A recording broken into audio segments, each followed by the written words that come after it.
Bus యాత్ర ద్వారా వస్తున్నటువంటి జగన్మోహన్ రెడ్డికి స్వాగతం పలికేందుకు ప్రతి చోట కూడా పెద్ద ఎత్తున స్వాగత సత్కారాల కోసం పెద్ద ఎత్తున ఏర్పాట్లు జరుగుతున్నాయి. ప్రజలందరూ కూడా ఇక్కడ ఆయనకు స్వాగతం పలికేందుకు సిద్ధమైనటువంటి దృశ్యాన్ని చూడొచ్చు. కాసేపట్లో ఇక్కడికి జగన్మోహన్ రెడ్డి రాబోతున్నారు. వీళ్ళందరూ కూడా ఆటపాటలతో ఒక విధంగా రోడ్డు మొత్తం వాళ్ళు మధ్యలో ఉండి జగన్మోహన్ రెడ్డి కోసం ఎదురు చూస్తున్నటువంటి సిచ్యువేషన్ చూడొచ్చు. ప్రతి చోట కూడా ఆయనను పెద్ద ఎత్తున స్వాగతం పలికేందుకు ఏర్పాటు చేశారు. ప్రజలందరూ పూలు తీసుకొని ఆయన ఫోటోలు పట్టుకొని వాళ్ళు ఎదురు చూస్తున్నటువంటి దృశ్యాన్ని ఇక్కడ చాలా స్పష్టంగా కనిపిస్తుంది. ప్రతి ఒక్కరు కూడా ఫోటోలు పట్టుకొని ఎదురు చూస్తున్నటువంటి దృశ్యాన్ని మనం చూడొచ్చు. ప్రస్తుతం ఆయన కోసం ఒక గజమాలను కూడా ఏర్పాటు చేశారు. చెప్పండి, ఎట్లా ఉంది జగన్మోహన్ రెడ్డి బస్ యాత్రతో వస్తున్నారు? ప్రజల్లో ఎట్లా ఉంది? నాయకులు కార్యకర్తలు ఎటువంటి రియాక్షన్?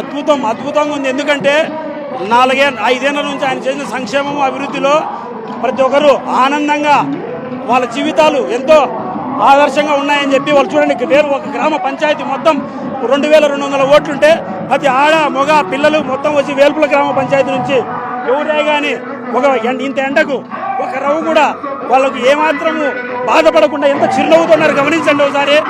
ఆనందం చాలా మీకు ఏంది బస్ యాత్రతో మనం అభిమానం చూడొచ్చు. ప్రతి ఒక్కరు పూలు పట్టుకొని అదే విధంగా జగన్మోహన్ రెడ్డికి దిష్టి తీసేందుకు ఇక్కడ ఎదురు చూసినటువంటి దృశ్యాన్ని మనం చూడొచ్చు. ప్రతి ఒక్కరు చెప్పండి అమ్మా, ఇంత పెద్ద ఎత్తున మహిళలు ఇక్కడ నిలబడ్డారు, ఏం చెప్పాలనుకుంటున్నారు? జగన్మోహన్ రెడ్డి వస్తే జగన్మోహన్ రెడ్డి కోసం నిలబడ్డారు కదా, ఏం చెప్పాలనుకుంటున్నారు? మనం చూడొచ్చు. ఏం చెప్తారు? జగన్మోహన్ రెడ్డి మరి కాసేపట్లో రాబోతున్నారు కదా, ఏం చెప్తారు? జగన్మోహన్ రెడ్డి వస్తే ఏం చెప్తారు? జగన్మోహన్ రెడ్డి కాసేపట్లో రాబోతున్నారు, ఏం చెప్తారు? ఆయనకు ఒకళ్ళు కలిస్తే ఏం చెప్తారు? జగన్మోహన్ రెడ్డి గారు ఈ రోజు మా రాష్ట్ర ప్రజల కోసం, అందుట్లో ముఖ్యంగా ఈ రోజు మీరు గమనిస్తా ఉన్నారు, వేల్పుల గ్రామ ప్రజలు 1000 కుటుంబాలుంటే 1000లో ప్రతి ఒక్క కుటుంబం ఈ రోజు జగనన్నకు స్వాగతం పలికేదానికి బస్సు యాత్రకి సిద్ధంగా ఉన్నాం. మేము రానున్న ఎలక్షన్స్ లో జగనన్నకి మా మహిళల మద్దతు తప్పగా ఉంటది. ప్రతి ఒక్కరు వాళ్ళు దీపాలు పట్టుకొని ఇక్కడ ఎదురు చూస్తున్నటువంటి దృశ్యాన్ని చూడొచ్చు. ప్రతి ఒక్కరిలో కూడా ఒక ఆనందం కనిపిస్తుంది. గజమానం కూడా ఇక్కడ ఏర్పాటు చేయడం జరిగింది. జగన్మోహన్ రెడ్డి కోసం గజమాలను ఏర్పాటు చేసి వాళ్ళందరూ స్వాగతం పలుకుతున్నటువంటి దృశ్యాలు చూస్తున్నాం. ప్రతి చోట కూడా ప్రతి గ్రామంలో కేవలం 5-6 కిలోమీటర్లు మాత్రమే ఇప్పటి వరకు జగన్మోహన్ రెడ్డి ప్రయాణించారు. ప్రతి చోట కూడా ప్రతి విలేజ్ లో ఇటువంటి ఒక స్వాగత సత్కారానికి సంబంధించినటువంటి ఏర్పాట్లను మనం చూస్తున్నాం.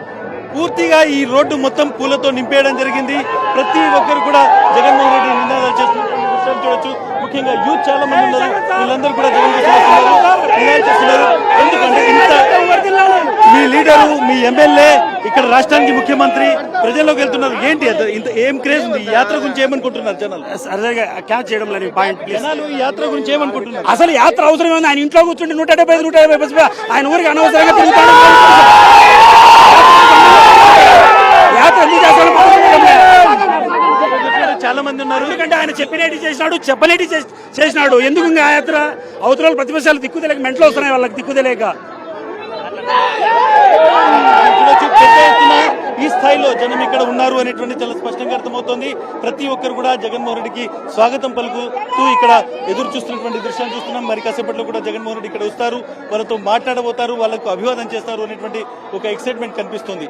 కెమెరామెన్ నారాయణ రెడ్డితో ఇస్మాయిల్, సాక్షి టీవీ.